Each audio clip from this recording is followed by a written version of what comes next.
भगवान राम और भगवान श्री कृष्ण दोनों को अवतार कहते हैं। और ऐसा कहते हैं कि राम जी की 12 कलाएं संपूर्ण खिली हुई अवस्था में थी जब वो शरीर में पधारे, और भगवान श्री कृष्ण की 16 की 16 कलाएं पूरी तरह ब्लॉसम थी जब वो शरीर में आए। तो अवतारों का इन कलाओं के साथ कोई संबंध कर दे? हाँ हाँ बिल्कुल। कला मैंने अभी देखिए, चंद्रमा जबकि पूरा है, मगर अष्टमी का चंद्रमा और 14 का चंद्रमा में बहुत फर्क है। 14 के चंद्रमा और पौर्णिमा के चंद्रमा में भी फर्क है। क्यों? उसी को कला कहते हैं। तो जैसे परशुराम 9 कला के हो गए, तो श्री राम जी 12 कला के हुए, और हनुमान जी को 14 कला के बोलते। इस तरह से चेतना का हर रंग जब पूर्ण रूप से प्रकट होवे तो उसको 16 कला बोलते हैं। कलाओं को उनकी प्राकट्य के ऊपर बताते हैं। इसका मतलब ये नहीं कि वो पूर्ण नहीं है, ऐसा नहीं है। चांद तो हमेशा पूर्ण है ही, मगर वो दिखता कुछ कुछ अंशों में। वैसा देखा जो एक ही तो चंद्रमा है, वही चांद है, मगर वो दिखता है अष्टमी के आधा चंद्र, उसका अपना सौंदर्य है, और पूर्णिमा के चंद्रमा का उसका अलग सौंदर्य है। गुरुदेव प्रणाम।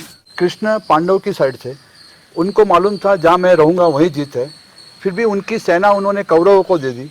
तो उस टाइम उनके राजधर्म की कोई अलग डेफिनेशन थी या कोई और वजह थी? उनको मालूम है मेरी सेना का ध्वंस होना तय है, फिर भी उन्होंने दे दी, वो वजह क्या हो सकती?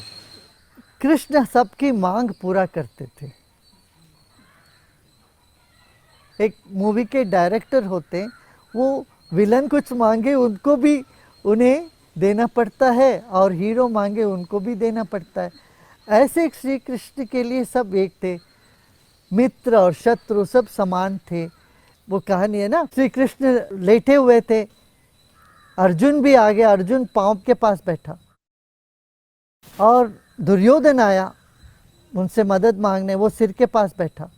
पहले दुर्योधन पहले आया था, मगर वो पाँव के पास बैठने गया, फिर उनको लगा अरे मैं तो राजा हूँ, मैं इनके चरणों में क्यों बैठूं, ताकि उनके सिर पर बैठा, सिर के पास सिर के पास बैठा। और श्री कृष्ण तो नाटक कर रहे थे सोने की, श्री कृष्ण भी बड़े चालू थे। तो उन्होंने कहा अच्छा अभी तो मैं संकट में पड़ गया।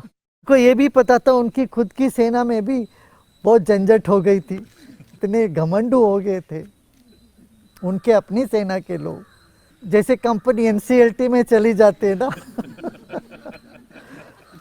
इस तरह से उस वर्ज में थे कि इससे किसी तरह से छुटकारा पाऊँ, इससे निकलूं। दे टुक इट फॉर ग्रांटेड, अरे भगवान तो हमारे हैं, इतना मेरा भगवान है तो इतना गर्व तो होता ही है। फिर आदमी फिर सब भूल भाल के, नम्रता नहीं थी, कुछ नहीं था उनके सेना में। तो उस वक्त अर्जुन आया तो वो चरणों में बैठ गया, तो तुरंत उठ के पूछे अर्जुन से भाई तुम्हें क्या चाहिए? बोला नहीं आप हो सर, काफ़ी हमें। तब श्री कृष्ण को कुछ देना ही पड़ा, उसको भी दूसरे को भी। तब उन्होंने कहा चलो अब हमारी सेना दे देंगे तेरे को। इस तरह से बड़े चालाकी से किया है वो तो और उनको भी मुक्ति मिली है। कृष्ण की सेना में तो मुक्ति मिली गई उन सबको। श्री कृष्ण का पूरा महाभारत में यही है, जहाँ गए वहाँ युद्ध पैदा किया और सबको मुक्ति दी। और एक जगह तो रणछोड़ राय गुजरात में जाके वो तो रण छोड़ के भागी भी आए। तो श्री कृष्ण को समझना आंकना सबसे मुश्किल है, तो इसीलिए उनको कह दिया ये लीला है भगवान की। लीला माने खेल है, और खेल में इधर का उधर, उधर का इधर, कुछ भी कर सकते हैं, और वो कोई भी चीज़ सीरियस नहीं, उनको ये सब खेल ही रहा। क्यों? कोई दूसरे तो थे ही नहीं, सब अपने ही स्वरूप में थे।